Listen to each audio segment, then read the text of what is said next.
Is there anything scarier than starting a new school? I mean, besides the obvious, laser sharks. I was all set to go to my old school, see my old friends, eat old meatloaf in the cafeteria, until over the summer I received this acceptance letter. To Alexandria Alexandria, congratulations on your acceptance to Mooseberry Masterclass for the exceptional and very, very, very gifted. Averagely temperate regards, Head Mooster.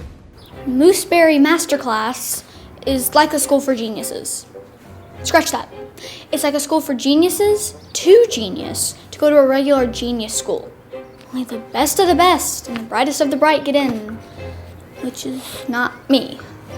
My friend Mallory was like, "Wow, Alex, can't believe you're going to Mooseberry. My brother, who's 1,000 times smarter than you and only gets double A pluses, couldn't get in. He didn't take it so well." Oh, they probably got you mixed up with another Alexandria Alexandria. Mallory is a very honest person. My grades are okay. I'm a little worried I don't belong here at Mooseberry. Every kid has something awesome to add. Welcome to Mooseberry, Alex. You'll love it here. I'm doing my power presentation on Thomas Savery. In 1698, he invented the steam engine to draw water from flooded mines and paved the way for modern engines. I've created a working replica using only old toothpicks and fingernail clippings. Did he say fingernail clippings? Wait, what power presentation? Welcome back, Mooseberries. It's your head Mooster greeting you on this first day of school. I know you all remembered your powerful people presentations are due today, as mentioned on the back side of your acceptance letters and written in invisible ink. You all are such geniuses. Back side of the letter?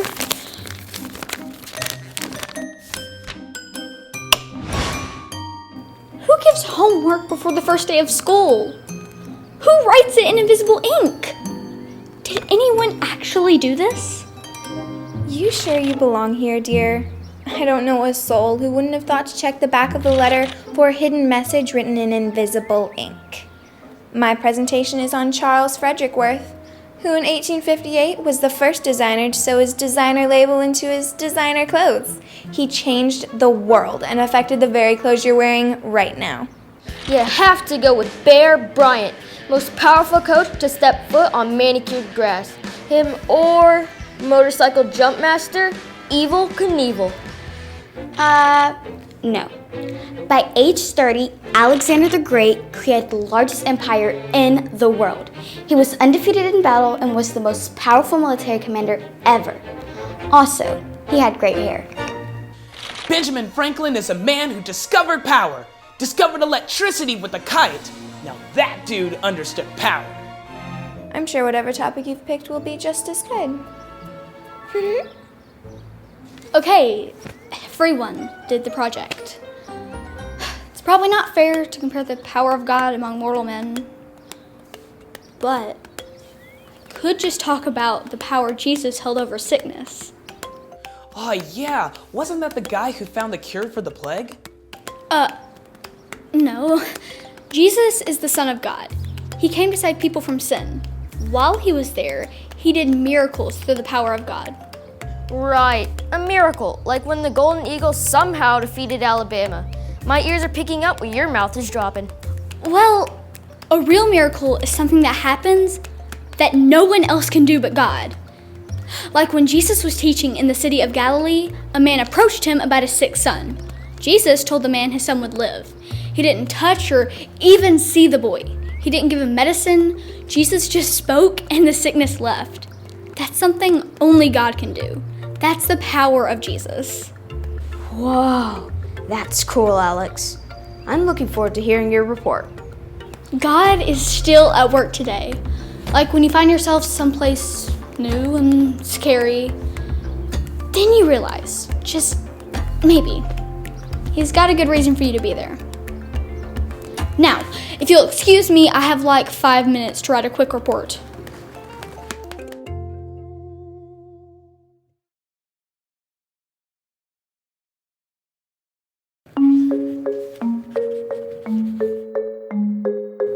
so I totally missed an assignment that's due today. But I'm 2 minutes from finishing it. In my defense, it was due on the first day of school. Also, the assignment was written in invisible ink, so there's that. I should also mention I've started going to a school for geniuses. For the geniuses, too genius to go to a regular genius school. I, however, am not a genius.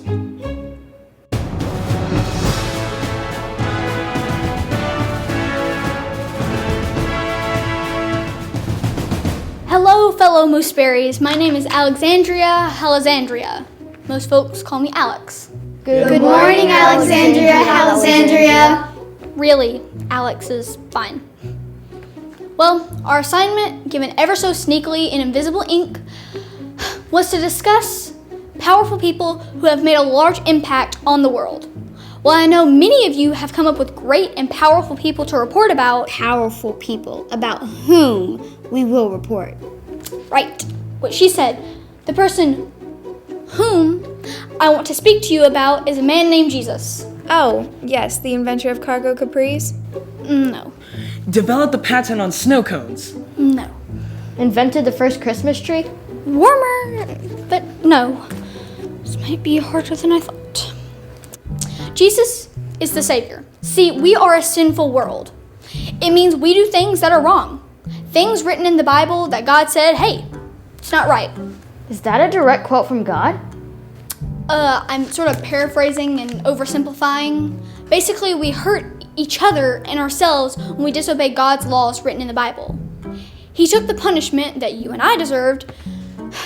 Jesus is God's son. He is perfect and has never sinned. How do you know he was God's son? Did he fly, shoot lasers from his eyes? Oh, great question, but I think you're describing Superman. Jesus was more than just a good man. Jesus is God's son. He did miracles to show that he had the power of God, so that people would believe in him. Miracles are things that only God or his son Jesus can make happen. Try this. Once a man whose son was very sick went to Jesus for help. Jesus told the man that his son would live. As the man traveled home, he met his servants along the road. The servants told the man that his son was well. After talking to his servants, the man realized that the boy became well at the time Jesus had spoken to him. Whoa. Exactly. Whoa. Jesus doesn't only have power over sickness, but also over nature. One time, Jesus was sleeping on a boat, and the waves pounded against the ship so hard that the disciples thought they were going to drown. The men woke Jesus, and he spoke to the wind and waves. Jesus said, "Quiet, be still." The wind immediately stopped blowing, and the sea became calm. If Jesus is so powerful, why doesn't he stop all the hurricanes and natural disasters that happen? Excellent question, Paris. We live in a fallen world because of sin. Bad things are going to happen, but Jesus wanted us to know who he is. In the midst of whatever storm is happening to you, Jesus gives us hope and peace, teaches us joy and love. If you trust and follow Jesus, this world is not the only life you'll know. He says in heaven there will be no more pain or sickness, and that is where the storms of life will be no more. What do you know? A B+.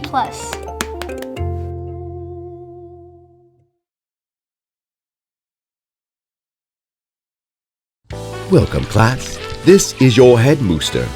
Here is your chance to show us what exceptional and very, very, very gifted students you all are. It's time for Moose Brains. You will hear a simple story and then answer 3 multiple choice questions. If you believe the answer is number 1, then raise 1 finger. If you believe the answer is number 2, raise 2 fingers. If the answer is 3, raise 3 fingers. Let us begin. There is a difference between needs and wants. For instance, I may want to eat the weird lint that is gathered between my toes. But do I need to? No. Or so I've been told. We need nourishment for our bodies and oxygen in our lungs. So, here's your question. A boy named Blop was shipwrecked and entirely alone on a desert island. Not to be confused with the desert island, which would be amazing. While Blop was there, he decided to write a paper on super gross smelly stuff. Which of the following is a need of his? 1. 8 bags of cheesy, sweaty doodle puffs to last him through the night so he can finish writing his report. 2. A virtual reality odor simulation system that allows him to smell anything from feet to pits. Or 3. A friend to talk with. You have 5 seconds to answer. Hold up 1, 2, or 3 fingers.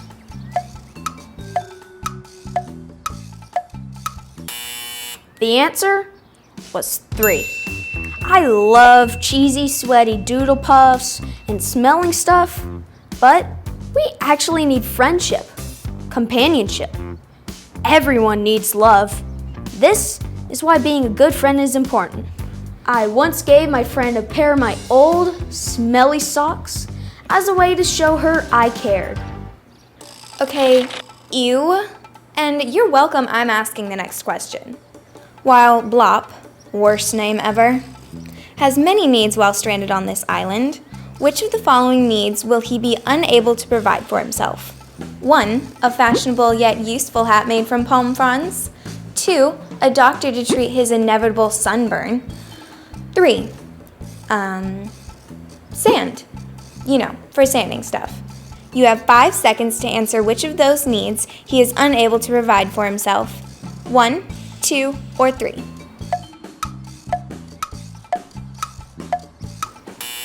Well, with palm fronds, sand, and a little creativity, the only one of those needs Blop can't provide for himself is a doctor.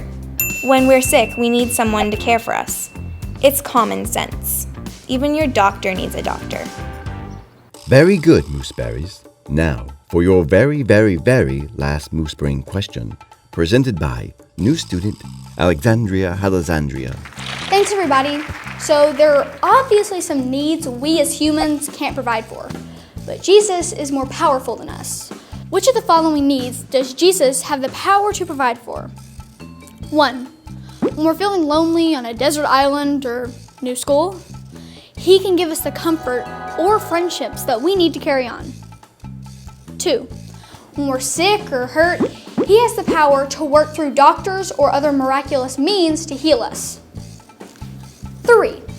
When we're feeling overwhelmed by the world around us or sad because we miss our old friends, he can give us the peace we need to refuel our spirit and the reminder we need that he is with us wherever we go.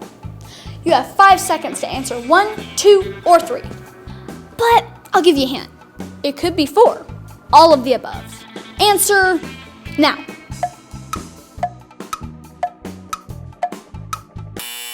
The answer was 4. All of the above. But you knew that, didn't you? The truth is, Jesus has the power to provide for any of our needs. So we should go to him in prayer with all of our needs. Remember that. I'm sure you all did great on the quiz, but even if you didn't, no one goes away empty-handed. Remember, Jesus loves you, so you'll always be a winner. Well done, Mooseberries. I'm certain you all did very, very, very exceptional. Don't forget tonight's homework. Reading 14 boring books. If they aren't boring, keep reading till you find a boring one. Class dismissed.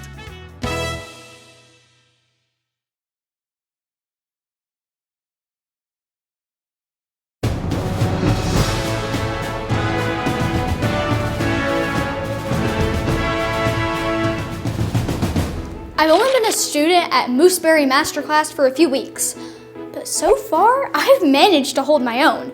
I got a B+ on my first report. But this is a school for the exceptional and very, very, very gifted. So that's like a quadruple A at a regular school, right? I wouldn't know. I've never been to a regular school. Here, your B+ is just not even an A-. I'm not trying to seem dramatic, but if you don't start acing your projects, you'll become the worst student in the school. And if you graduate, you'll end up as an assistant to that kid who eats his toenails. Sure, I may know what toenails taste like, but I also know how to create virtual online worlds. Someday, I'll be the top coder in my field. I'll be doing things people haven't even dreamed of yet. Big whoop. Anyone can sit and play on a computer all day. I've mastered every sport known to mankind, from putt-putt golf to underwater dodgeball. I am a winner. No one can ever top me. Unless, of course, that dude is me. My dear fellow, a strong body is important, absolutely. But a mind of chemistry and equations, that's the future. And I, my fellow students, am the future of the future. Boring. Who cares what anyone does, unless they look amazing doing it? My clothing designs will literally change the way people look at the world. I'll single-handedly change what fashion means. Which brings us back to you. B+, how do you plan to be the best or the brightest? I don't even know how to say it. Bible person? Especially dressed like that? I guess if by Bible person you mean someone who knows everything about the Bible, I'll never have that much knowledge. But the Bible is not just an important subject to be studied, it's a way of life. Are you trying to say fashion isn't a way of life? I'm saying that the Bible is about Jesus, and following Jesus and his teachings is something anyone can and should do, whether you're into fashion, science, computers, sports, or theater. Jesus has the power to do things no one else can do, because he knows everything about everything. So he could make me the most famous actress in the world? Oh, yeah, he has that power. But I'd say he's less concerned with you being a famous actress and more interested in you learning how to share his love. He wants to help us be the best we can be. But his power is also about doing the impossible to show people that he is the Son of God. There were people who couldn't stand, he made them walk. He healed people of incurable diseases and brought people back to life. He himself came back to life. Most very, very excellent, Miss Alexandria. You should have no trouble doing a report on one impossible power of Jesus. I expect it tomorrow. That is all. I guess I walked right into that one.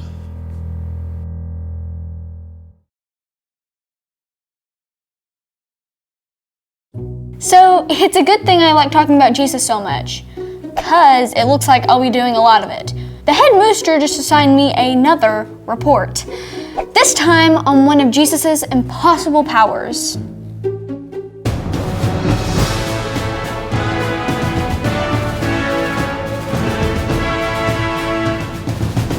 Hey everyone, today I'm doing a report on one of Jesus' powers. A superpower? Like running at the speed of light? No, he's not a superhero. How can you be sure? Superheroes aren't real. Oh, hey now, don't be so quick to disregard the existence of people with exceptional skills, talents, or physical attributes. I guess that's true, but who goes around wearing tights and capes? Oh, Alex, tights and capes are all the rage right now in Venice. Really? Okay, I'm just saying that's not Jesus. Maybe powers is the wrong word. What authority was given to Jesus? I'm with you, Alex. Like you're just saying Jesus doesn't fly and stuff. Well, he actually did kind of fly. He flew? Ooh, dramatic. So he was a superhero? Okay, now I'm confused. Okay, he didn't fly, he ascended. He ascended? Ooh, dramatic. Okay, here's what happened. Jesus died to save us all from our sins, and 3 days later, rose from the dead, which is another great power. And after that, he spent some time with his family and friends, then ascended back into heaven. How is none of that what you want to talk about? It's all connected, but what I really want to talk about is what Jesus said before he went to heaven. He promised that one day he would return.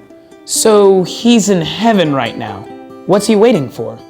He wants to make a dramatic entrance, right, Abby? It's Alex, and he's beside God, talking to him on our behalf, working for us in heaven, and one day He's coming back. Wait, how do you know he has that power if he hasn't proven it? Great question, Jasper. First off, thousands witnessed the miracles Jesus performed. So we know he has the power to do amazing things. Also, we can know that everything else in the Bible that Jesus says is true. He's even called truth. Jesus said, "I am the way, the truth, and the life. No one comes to the Father except through me." He's true, and he says he's true, so double true? Question, he has the power to come back, but why is he coming back? Especially if he's already won the big game.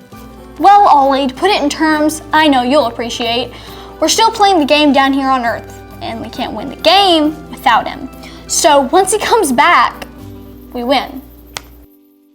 Looks like the head mooster is a stickler for punctuation and not a fan of sports metaphors.